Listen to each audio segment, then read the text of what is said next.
Okay, I got these heads all cleaned up. And the valves. And the ports.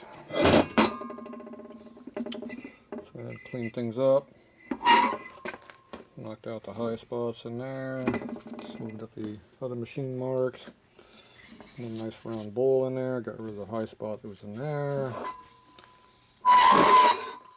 Clean it all up. Cut the wall away so it's clean and straight. Same no exhaust. Cut the big hump out that was in there. Get a good straight airflow. A lot of noise too. Cut the hell out of the side wall over here. So, and cut the valve guide boss out right there so there's airflow through that little corner. That's the worst part of both heads. That's the worst spot right there. So, cut that out to get some room in there. Let it breathe.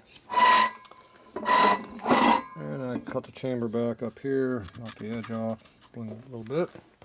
Clean them up. A waste of a good hour at least, maybe more. Nothing like trying to save money on this job. Let's give it a full port job. What the hell. Next thing I was looking for a cam. I got this cam here, I have no idea what it is. It's got a 274 HM53 scribed in it. I have no idea what it is. It's got S&S on this side. It doesn't look like it's been reground because it's got the coating on it. But don't know, can't find anything about it. But on S&S you got an Evo cam, you got a shovel cam. They're both 560 lift.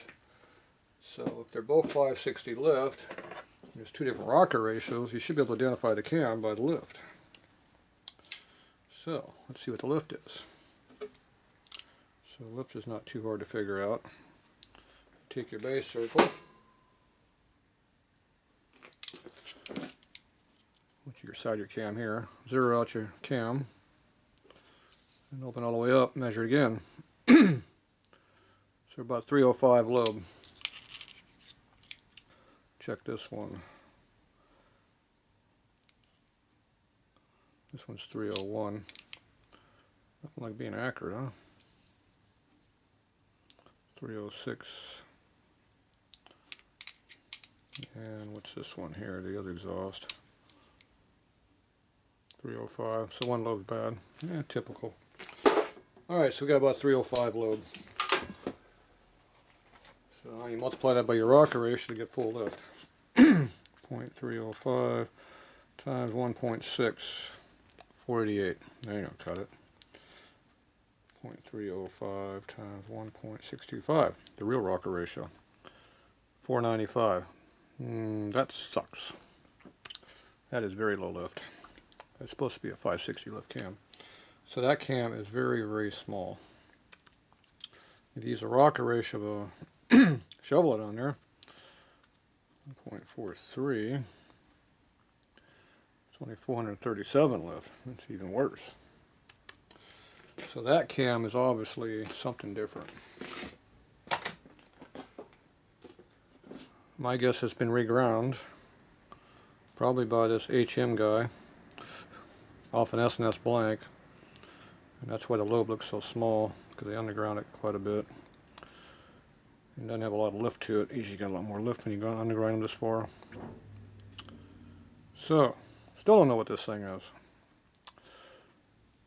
So, that's why it's in a junk box. Don't know. So I got a C grind, I got a B grind, Andrews, got a Crane 308, which is a B cam.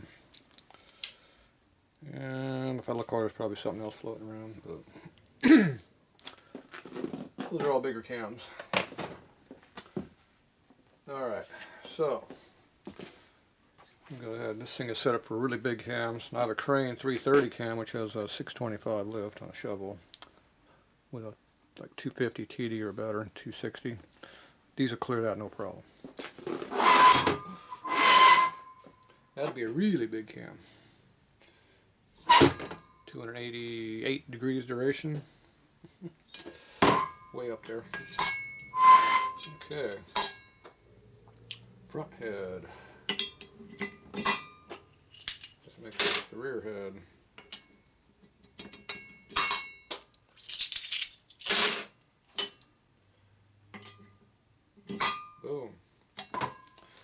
The valves are no longer shrouded in there anymore, but they are sunk way down in there, especially that one.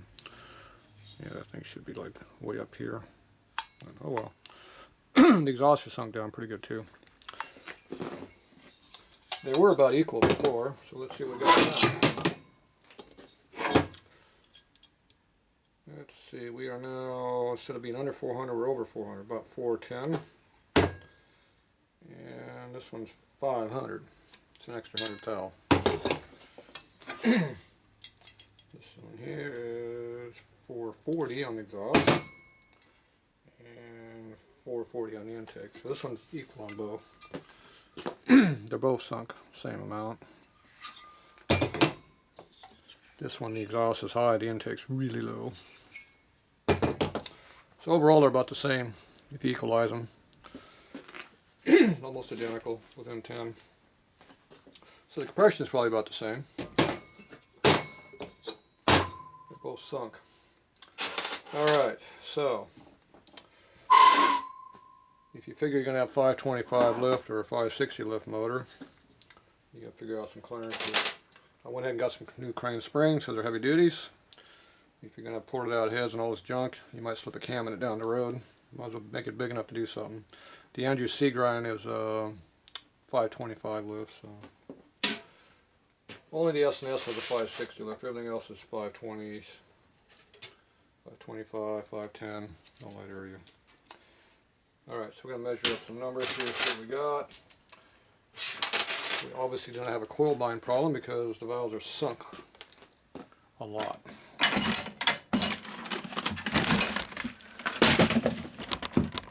Bag out of the way. Tired of slamming in that bag. Okay, cranes usually have pretty good numbers for TD. I mean for coil bind.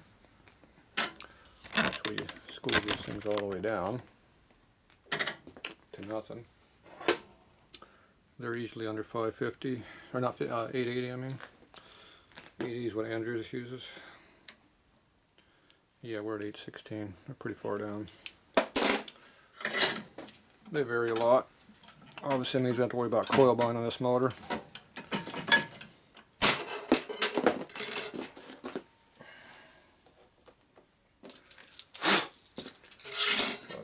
516. It was extremely low. I should keep that in case I need it for something, but I just grabbed 4 springs out of the box. Nothing special.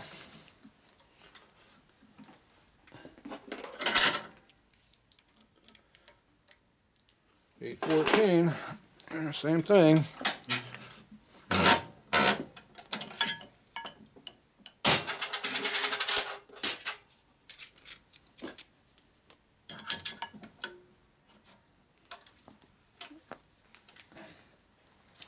Yeah, 830 is a real common number too. 835s, 840s.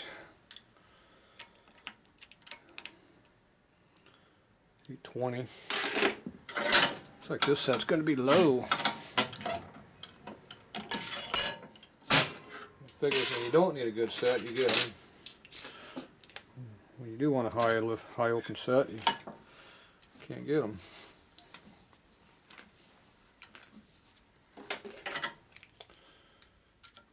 And 823, our big one. Okay, so we got a lot of coil bind clearance. Drop everything. Good way of doing it. Okay, so now you figure out our number we need. Our install height. So you take your cam lift, 0.525. You take your coil bind height, plus 0.825, plus 50 thou clearance, 0.05, equals 1.4. So we need 1.4 inches. That's exactly what one of those was. The other two are 450 and the other one's 500. So one gets a shim and the other ones don't. Or do. One doesn't get shims, everything else does. Okay, so we need 400 we got to figure out what our clearance actually is. So we'll get some shims here and figure out what we got. And I actually got a coil spring checker too. To use my scale. And it's one of these. I think it's this one. Shims should be down here someplace. Probably this one. There we go. So these are shims for shovel heads. Any of these.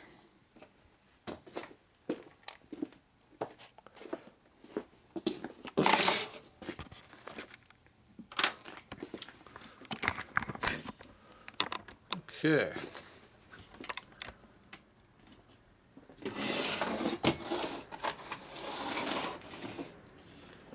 Let's see, scale.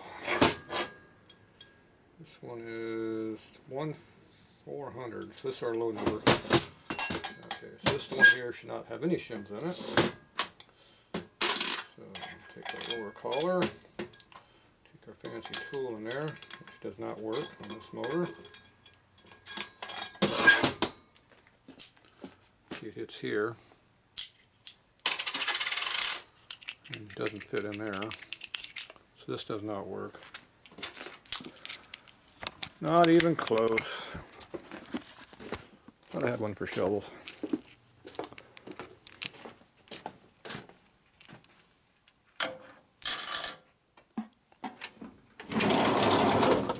Let's see, I only got two. I got three. Thought I had three of them.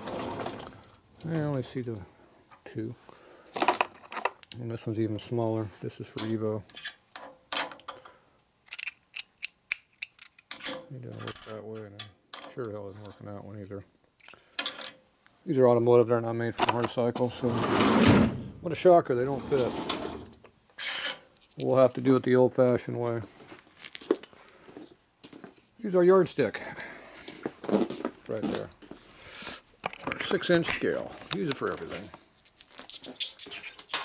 It's a 5R is the style too, which means you have everything you can possibly think of. You got 100 thousandths, you got 10 thousandths down here, you got 16ths and 64ths over here, 64ths and 32nds. So you got everything you think of, except metric, because we don't care about metric.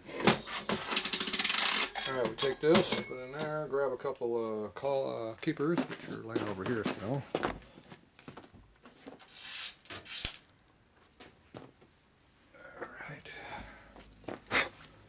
Keepers, Harley keepers, so they actually work. Put it in there. You can put a spring on there if you want. You can just hold it with your fingers.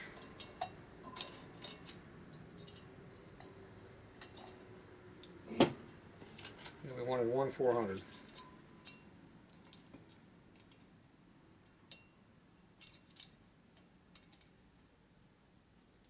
Just under that, 390-ish, 400, 400. Close enough for me. What a shocker, it works. If you put a spring in there, you can measure it with a caliper if you want. You need a check-in spring, or you can just mock it up with a real spring. Where one of them junk Harley springs at. These things are so weak, you can just about put them together with fingers. Almost.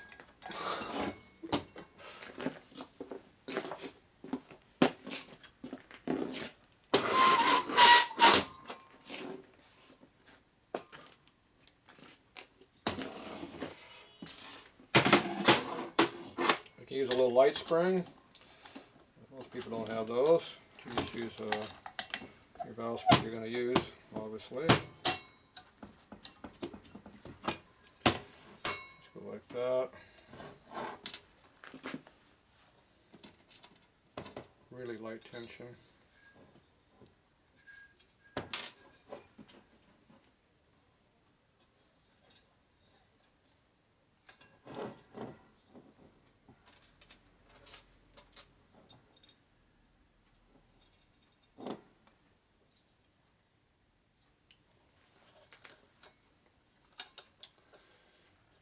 dangerous. Enough tension to put the keepers in.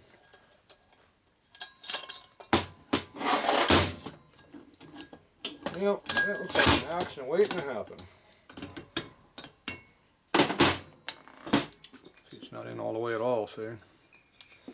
So let's see if we can force it.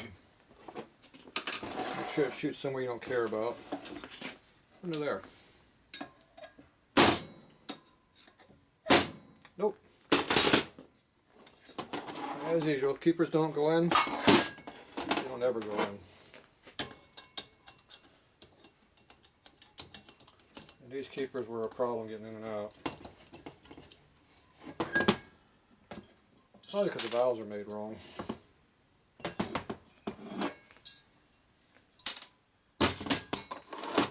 Alright.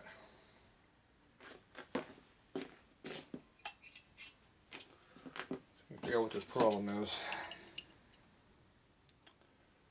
Problem is they don't fit in there is the problem. No extra clearance at all.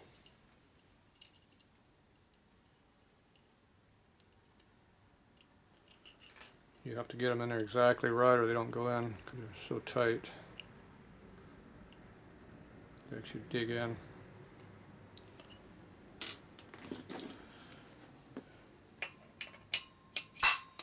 And without having much tension on there, how easy it's going to be to get them to go in there.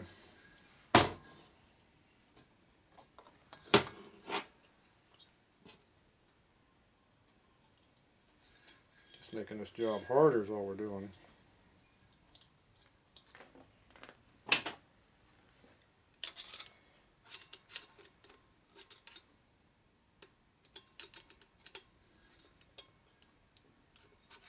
Yeah.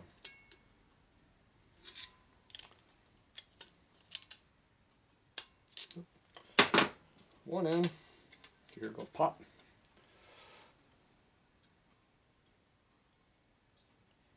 It might be in there.